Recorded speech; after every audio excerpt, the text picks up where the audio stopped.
اعوذ باللہ من الشیطان الرجیم بسم اللہ الرحمن الرحیم سبحان الذی اسری بعبده لیلا من المسجد الحرام الى المسجد الاقصى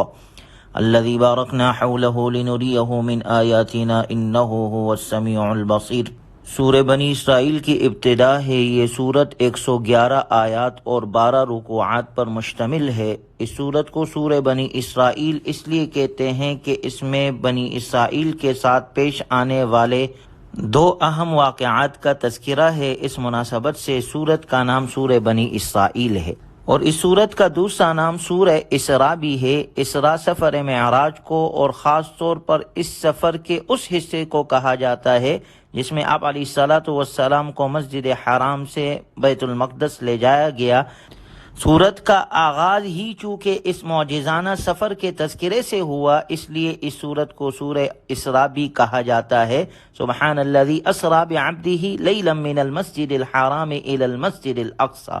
پاک ہے وہ ذات جو اپنے بندے کو یعنی جناب رسول اللہ صلی اللہ علیہ وسلم کو راتوں رات مسجد حرام سے مسجد اقصی تک سفر کرایا۔ اور ارشاد باری تعالی ہے لِنُرِيَهُ مِنْ آیاتنا، تاکہ ہم انہیں اپنی کچھ نشانیاں دکھائے۔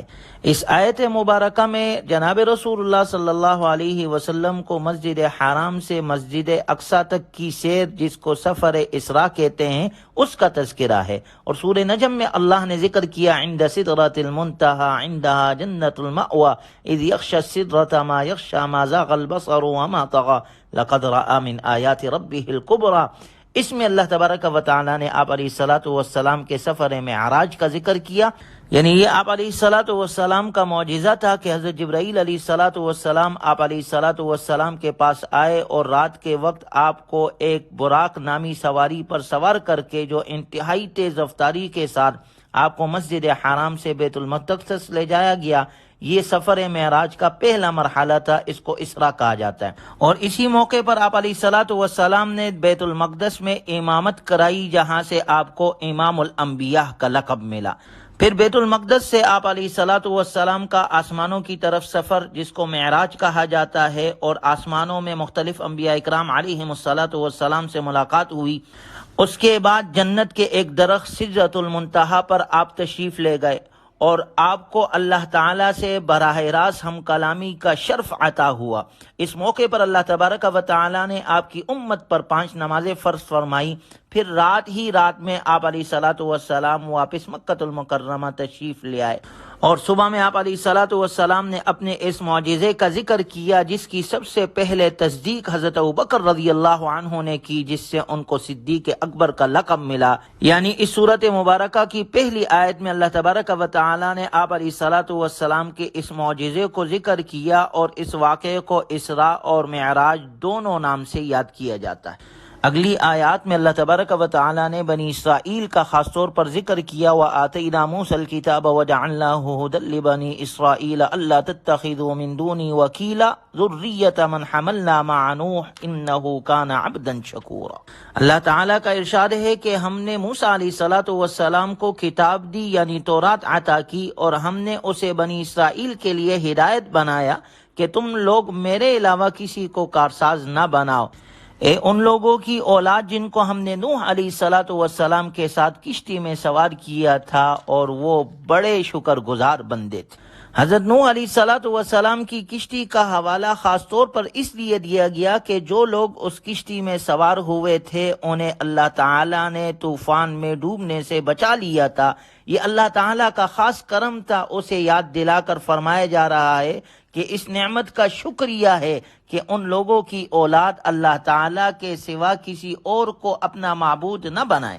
چنانچہ جب بنی اسرائیل کی نافرمانیاں حد سے بڑھ گئی تو بنی اسرائیل پر مختلف زمانوں میں بہت سے دشمن مسلط ہوتے رہے، لیکن ان دشمنوں میں سے 2 دشمنوں کا ذکر اللہ تعالیٰ نے خاص طور پر اس لیے فرمایا کہ ان کے حملوں میں انہیں سب سے زیادہ نقصان اٹھانا پڑا۔ ان میں سے پہلا دشمن یعنی بخت نصر ان پر اس وقت مسلط کیا گیا جب انہوں نے حضرت موسیٰ علیہ الصلاۃ والسلام کی شریعت کی خلاف ورزی کی، اور دوسرا دشمن اس وقت ان پر مسلط کیا گیا جب انہوں نے حضرت عیسیٰ علیہ الصلاۃ والسلام کی مخالفت کی۔ اور آگے فرمایا گیا اگر تم امام الانبیاء خاتم النبیین جناب محمد الرسول اللہ صلی اللہ علیہ وسلم کی مخالفت کرو گے تو تمہارے ساتھ ویسے ہی سلوک دوبارہ کیا جائے گا۔ ان هذا القرآن يهدي للتي هي اقوم ويبشر المؤمنين الذين يعملون الصالحات ان لهم اجرا كبيرا وان الذين لا يؤمنون بالآخرة اعتدنا لهم عذابا أليما۔ حقیقت یہ ہے کہ یہ قرآن کریم وہ راستہ دکھاتا ہے جو سب سے زیادہ سیدھا ہے، اور جو لوگ اس پر ایمان لا کر نیک عمل کرتے ہیں انہیں خوشخبری دیتا ہے کہ ان کے لیے بڑا اجر ہے، اور یہ بتاتا ہے کہ جو لوگ آخرت پر ایمان نہیں رکھتے ان کے لیے ہم نے ایک دردناک عذاب تیار کر رکھا ہے۔ وَكُلَّ إِنسَانٍ أَلْزَمْنَاهُ طَائِرَهُ فِي عُنُقِهِ وَنُخْرِجُ لَهُ يَوْمَ الْقِيَامَةِ كِتَابًا يَلْقَاهُ مَنشُورًا اقْرَأْ كِتَابَكَ كَفَى بِنَفْسِكَ الْيَوْمَ عَلَيْكَ حَسِيبًا۔ اللہ کا ارشاد مبارک ہے، اور ہر شخص کے عمل کا انجام ہم نے اس کے اپنے گلے میں چمٹا دیا ہے، اور قیامت کے دن ہم اس کا اعمال نامہ ایک تحریری شکل میں نکال کر اس کے سامنے کر دیں گے، جسے وہ کھلا ہوا دیکھے گا، اور کہا جائے گا اسے کہ پڑھ لو اپنا نامہ اعمال، آج تم خود اپنے حساب لینے کے لیے کافی ہو۔ من اہتدی فانما یہتدی لنفسہ،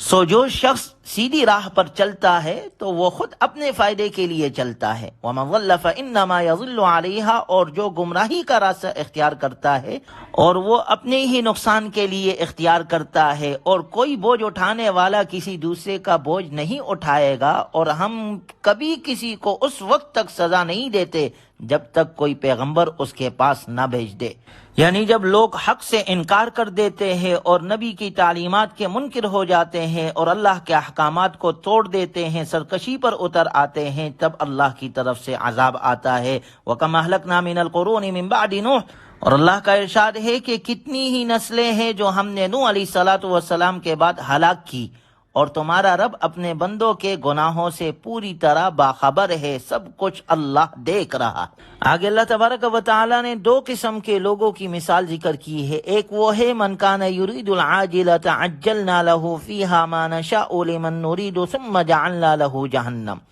ایک وہ شخص ہے جس نے اپنی زندگی کا مقصد ہی دنیا کی بہتری کو بنا رکھا ہے، اور آخرت پر یا تو ایمان نہیں یا اس کو اس کی کوئی فکر نہیں۔ ایسے لوگوں کے بارے میں اللہ کا ارشاد ہے کہ ایسے لوگوں کو دنیا کے یہ فوائد ملنے کی بھی کوئی گارنٹی نہیں، نہ اس بات کی کوئی گارنٹی ہے کہ جتنے فائدے وہ چاہ رہے ہیں وہ سب مل جائیں گے، البتہ ان میں سے جن کو اللہ فرماتے ہیں ہم مناسب سمجھتے ہیں اتنا ہم دے دیتے ہیں دنیا میں، مگر آخرت میں ان کا انجام جہنم ہے۔ جبکہ اس کے مقابلے میں دوسرے نمبر پر وہ شخص ومن اراد الآخرة وسعى لها سعيها وهو مؤمن فاولئك كان سعيهم مشكورا، اور جو شخص آخرت کا فائدہ چاہے اور اس کے لیے ویسی ہی کوشش کرے جیسے اس کے لیے کوشش کرنی چاہیے، اور کوشش کرنے والے جبکہ وہ مومن بھی ہو، تو ایسے لوگوں کی کوشش کی پوری قدردانی کی جائے گی۔ یعنی جو شخص آخرت کے لیے نیکی کرے